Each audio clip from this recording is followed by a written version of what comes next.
허리를 잇는 충청 내륙 고속화도로가 착공 8년 만에 완전 개통했습니다. 청주에서 제천까지 1시간 20분이면 닿을 수 있게 됐습니다. 내년 충북교육감 선거를 앞두고 진보 진영이 김성근 전 부교육감을 후보로 추대했습니다. 현직인 윤건영 교육감과 맞대결이 성사될지 주목됩니다. 비상계엄 1년, 대학가와 골목 상권이 임대 딱지로 뒤덮이며 연말 특수가 완전히 사라졌습니다. 한겨울을 맞은 지역 상권을 둘러봤습니다.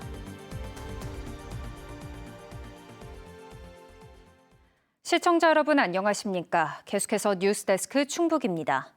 충청북도 허리를 가로지르는 대동맥, 충청 내륙 고속화도로가 착공 8년 만에 완전 개통했습니다. 마지막 남은 충주에서 제천 구간까지 모두 열린 건데요. 이제 청주에서 제천까지 1시간 20분 만에 갈 수 있게 됐습니다. 허지희 기자가 현장 다녀왔습니다. 시원하게 뻗은 아스팔트 도로가 충북 북쪽을 향해 곧게 뻗어나갑니다. 충주 대소원면 만정리 일대, 그동안 미개통으로 남아있던 충청 내륙 고속화도로 309입니다. 309 잔여 구간인 이곳 4.2km와 충주에서 제천을 향하는 409 13.2km가 동시에 뚫렸습니다. 지난해 7월 청주 증평 구간 개통을 시작으로 순차적으로 열렸던 도로는 이번 개통으로 청주에서 제천을 잇는 57.8km 전 구간이 하나로 연결되며 대장정에 마침표를 찍었습니다. 지난 2017년 착공 이후 8년 만입니다. 총 사업비만 1조 436억 원이 투입된 대형 사업입니다. 약 70%의 도민들이 이용하는 그런 도로가 되기 때문에 이 도로의 개통은 정말 다른 어떤 도로보다도 큰 의미를 갖는.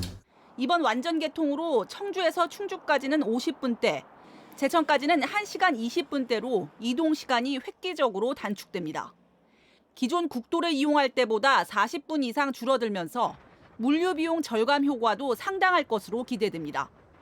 특히 올여름 폭염과 호우 등 기상 악조건 속에서도 공사 기간을 5개월이나 앞당겨 조기 개통을 이끌어냈습니다.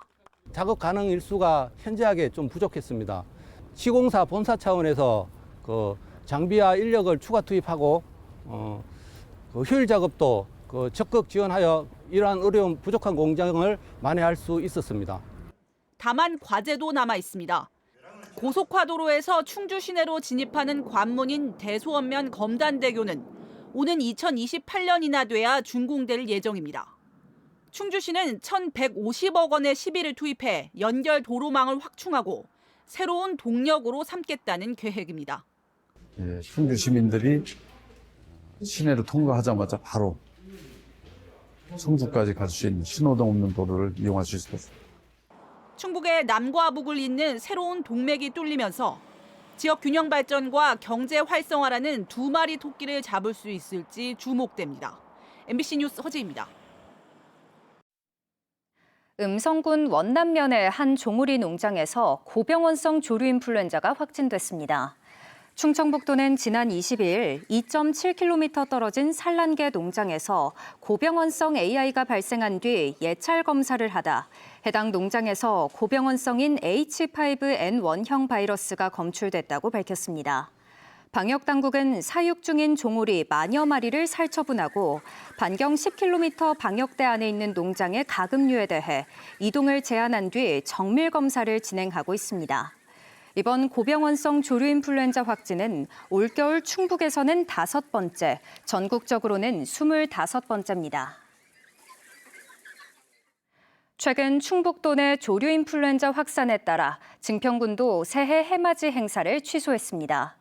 증평군은 다수의 인원이 집결하는 행사는 방역에 한계가 있을 수 있다며 지역 축산농가 피해 예방을 위해 해맞이 행사를 취소한다고 밝혔습니다. 앞서 관내 조류 인플루엔자가 발병한 음성군도 내일 예정했던 제야의 타종 행사를 전격 취소했습니다. 내년 6월 치러지는 충북교육감 선거를 앞두고 진보 진영이 먼저 후보를 추대했습니다. 시민사회단체로 구성된 단일화 추진위원회가 김성근 전 부교육감을 추대한 건데요. 이 보수로 분류되는 윤건영 교육감의 재선 도전이 유력한 가운데 진보 진영이 내부 갈등을 수습할 수 있을지 주목됩니다. 보도에 조미애 기자입니다. 26개 단체로 구성된 추진위원회가 충북교육감 진보진영 후보로 김성근 전 부교육감을 확정했습니다. 당초 강창수 전 정교조 충북지부장과 경선을 치를 예정이었지만 지난 20일 강 후보가 사퇴하면서 투표 없이 추대로 결론이 났습니다. 이에 따라 추진위는 4천여 명의 선거인단에게 납부금을 전액 반환하고 내년 1월 공식 해산할 방침입니다. 경선 준비 과정에서 후보자 1인이 사퇴하였고 이에 추진위원회는 남은 후보자를 대상으로 후보자 검증위원회를 수차례 개최하여 엄격한 검증 절차를 진행했습니다. 김병우 전 교육감 재임 시절 부교육감을 지낸 김성근 후보는 추대 결정을 겸허히 받아들인다고 밝혔습니다. 그러면서 어려운 이들을 보살피는 진보와 따뜻한 공동체를 만드는 민주의 가치를 완성하겠다고 포부를 드러냈습니다. 아이들이 안전하게 성장하고 서로 다른 모든 이들과 공존할 수 있는 다양성의 시대를 완성하고 민주의 가치를 지키는 빛의 혁명을 일단 추진위 차원의 단일화는 마무리됐지만 변수는 남아 있습니다. 우선 강창수 전 지부장의 갑작스러운 사퇴로 모든 경선 절차가 중단된 만큼 내부 갈등을 수습하고 진보 진영을 결집할 수 있을지가 관건입니다. 또 추진위가 선을 긋긴 했지만 독자 출마 가능성이 있는 조동욱 전 충북도립대 교수 등 다른 진보 성향 후보들과의 2차 단일화 가능성 역시 열려 있습니다. 보수 성향으로 분류되는 윤건영 교육감의 재선 도전이 확실시되고 있는 가운데 윤 교육감에 맞설 주자들의 셈법도 복잡해지고 있습니다. MBC 뉴스 조미입니다. 내년 청주시장 선거 출마를 준비 중인 더불어민주당 박완희 청주시 의원이 이범석 시장의 시정 운영을 불통이라고 강하게 비판했습니다. 박 의원은 오늘 기자회견을 열고 청주시가 시외버스 터미널 매각이나 현도면 재활용센터 건립 등의 중대한 현안을 다루면서 일방통행식 행정으로 일관하고 있다고 주장했습니다. 박 의원은 그러면서 시장 직속의 현안 총괄 대응팀 설치와 갈등 해결을 위한 상설협의체 구성을 제안했습니다. 충북 경제가 2년 연속 뒷걸음질 친 것이 1985년 통계 작성 이후 처음 있는 일로 확인됐습니다. 한국은행 충북본부는 지난해 충북의 경제 성장률은 마이너스 1.5%로 전국 17개 시도 가운데 가장 낮았고 통계 작성 이후 처음으로 2023년에 이어 2년 연속 마이너스 성장을 기록했다고 밝혔습니다. 충북의 제조업 비중이 높은 데다 반도체와 2차 전지 의존도가 높아 두 업종이 동시에 부진할 경우 경제 전체가 흔들리는 구조적 한계가 드러났다고 분석했습니다. 이에 따라 바이오와 자동차 부품 등 대체 산업의 경쟁력을 키우고 외부 충격에 강한 우수 중소기업을 육성해야 한다고 제언했습니다. 지난해 말 비상계엄 이후 1년이 지났지만 지역 경제는 여전히 한겨울입니다. 지난 봄 어렵다고 호소했던 자영업자들을 취재진이 다시 찾아가 봤더니 상황이 더 나빠졌습니다.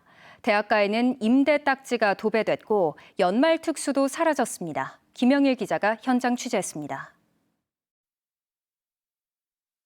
지난해 말 비상계엄 사태로 올해 지역 경제는 급속도로 얼어붙었습니다. 올릴 수 있는 게 한계가 있잖아요. 그러면은 아무리 일을 하고 팔아도 바빠도 남는 수익은 적어지는. 대출을 막기 위해서 또 다른 대출을 하게 되죠. 심지어는 카드깡을 한다든지. 다시 찾아가 봤습니다. 고물가의 소비 심리가 살아나지 않으면서 여전히 힘든 시기를 보내고 있습니다. 청주의 대표 대학가 상권인 충북대 주변도 임대 딱지가 더 늘었습니다. 지금 보시면은 임대들이 너무 많이 떠 있어요. 원래 대학가 상가가 이 정도 임대 뜰 일이 거의 없거든요. 3개월, 6개월째 안 나가는 데도 진짜 너무 많고요. 경기 침체와 고환율까지 겹쳐 예형업계는 다시 타격을 받았습니다. 환율 영향이 좀 많이 큰 것 같고요. 올해 갈 거를 내년에 미뤘었는데 지금 상황도 안 좋으니까 또 반년, 1년 뒤로 미루는 상황이 발생하고 있습니다. 연말 특수도 옛말입니다. 예년 같으면 단체 예약이 줄을 이었지만 지금은 예약은커녕 매출 자체가 크게 줄었습니다. 연말연시 같으면은 우리 이거 A식업에 최대 명절에서 최고 잘 되는 시기인데 예약이 거의 없어졌어요. 회식도 안 하고. 이대로라면 폐업이 더 늘 것이라던 외식업계 관계자. 지금 직격탄을 맞은 게 이제 지금 하반기에는 더 늘어날 거라고 봅니다. 그 말은 현실이 됐습니다. 과거 취재했던 매장 가운데 문을 닫은 곳도 여러 곳. 올해 들어 최근까지 문을 닫은 충북의 음식점도 2,400곳이 넘습니다. 1년 전보다 무려 32% 가까이 늘었습니다. 경기 둔화로 소비 심리가 위축됐고 원자력과 인건비, 임대료 다 오르고 하니까 수익 구조가 안 나오니까 도저히 버티다 이제는 한계까지 왔다고 봅니다. 그나마도 울며 겨자 먹기로 영업을 계속하는 자영업자들은 대출 이자도 버겁습니다. 실제로 자영업자 한 명당 연체율은 0.98%, 1년 전보다 0.33%포인트 늘었습니다. 관련 통계가 공표된 2017년 이후 가장 높은 수치입니다. 코로나 이전에 대출받은 것과 코로나 이후에 대출받은 것이 지금에 와서는 그 눈덩이처럼 불어나서 경기가 나아지면 괜찮은데 지금 그렇지 않잖아요. 지금 현실이. 그래도 잊지 않고 찾아주는 손님들 덕에 버틴다는 자영업자들. 다가오는 새해는 지금보다 나아지길 바라고 있습니다. 돈이 돌아야지 경기 활성화잖아요. 그래서 서로 주고받고 돈도 쌓이고 월급도 잘 받고 판매도 잘 이루어지고 그랬으면 좋겠어요. MBC 뉴스 김영일입니다. 오늘 오전 5시 50분쯤 청주시 오창읍 오창 지하차도 입구에서 17톤 화물차가 진입 차단 시설을 들이받았습니다. 이 사고로 화물차에 가득 실려있던 맥주병과 캔이 도로 위로 쏟아지면서 오창 방향 2개 차로가 전면 통제돼 출근길 극심한 정체가 빚어졌고 화물차 운전자가 다쳐 병원으로 옮겨졌습니다. 청주시는 긴급 복구 작업을 벌이는 한편 시민들에게 우회도로 이용을 당부하는 안전 안내 문자를 2차례 발송했습니다. 경찰은 40대 운전자가 2차로로 지하차도에 진입하다 시설물 기둥을 들이받은 것으로 보고 정확한 사고 경위를 조사하고 있습니다. 제천과 영동 등 충북 곳곳에서 송전선로 건설을 둘러싼 갈등이 잇따르는 가운데 청주 옥산면 주민들도 오늘 대책위원회를 출범하고 조직적인 반대 운동에 돌입했습니다. 주민대책위는 한전과 지자체가 서로 책임을 떠넘기며 주민 동의 없는 사업을 강행하고 있다며 마을 관통 노선의 전면 재검토를 촉구했습니다.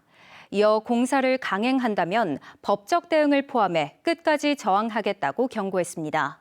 정부 계획에 따라 충북의 송전선로 34개가 들어설 예정인 가운데 충북도의회도 전면 재검토 결의안을 채택하기도 했습니다.